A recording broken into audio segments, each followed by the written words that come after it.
Damai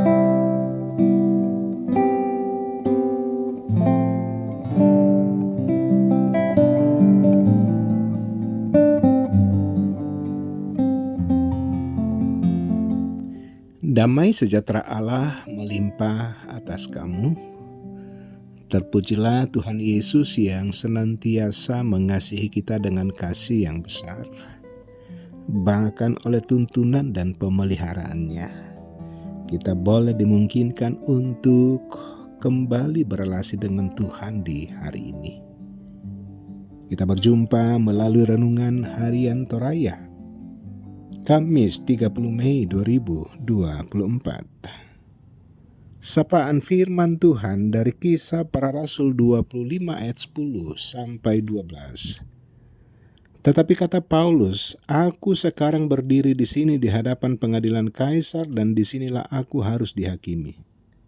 Seperti engkau sendiri tahu benar-benar sedikit pun aku tidak berbuat salah terhadap orang Yahudi.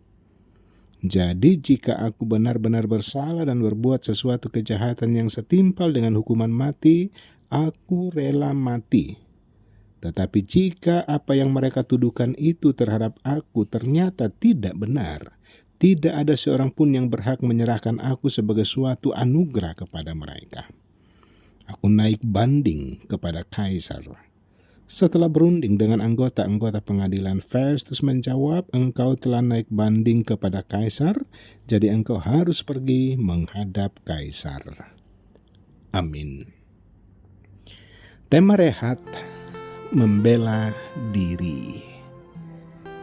Pada sebuah proses peradilan, terdakwa selalu diberikan kesempatan untuk membela diri atas tuduhan yang dialamatkan kepadanya, dengan maksud supaya seseorang tidak mendapat perlakuan semena-mena atas dakwaan yang belum teruji kebenarannya. Hal itu merupakan hak tiap orang yang berada dalam situasi tersebut. Demikian pula saat Paulus dibawa ke hadapan Festus, imam-imam kepala dan orang Yahudi yang datang dengan segala tuduhan yang diarahkan kepadanya, memberi pembelaan diri terhadap semua tuduhan yang ditujukan kepadanya.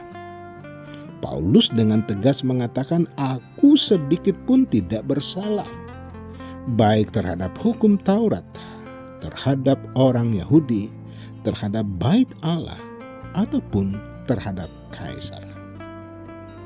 Ia pun dengan tegas mengatakan bahwa ia siap mati jika semua yang dituduhkan kepadanya benar. Tuduhan-tuduhan tersebut terkait dengan kelompok Nasrani yang lahir dari pengajaran Paulus. Lihat pasal 24 ayat 5 dan ayat 14. Demi apa yang diimani sebagai sebuah kebenaran, Paulus tidak gentar sekalipun terhadap ancaman, hasutan, bahkan terhadap praktik peradilan yang tidak adil sekalipun.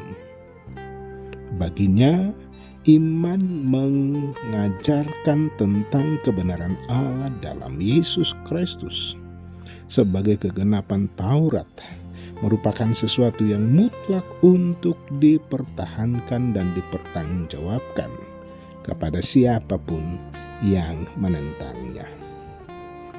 Lalu bagaimana dengan kita?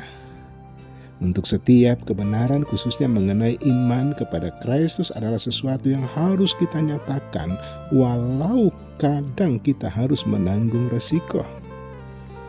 Kita bisa dianiaya, kita bisa diasingkan, kita bisa ditinggalkan, pun mati menjadi taruhan karena percaya kepada Yesus Kristus.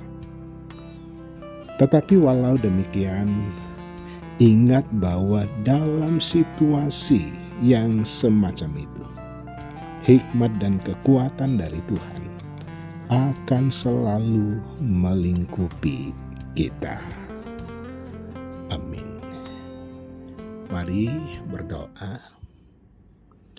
Bapa di sorga, ajari kami untuk menghidupi kebenaran dari dalam firman-Mu untuk menghidupi kebenaran yang ada di dalam diri Yesus Kristus. Setiap waktu kami juga kerap diperhadapkan dengan pilihan-pilihan.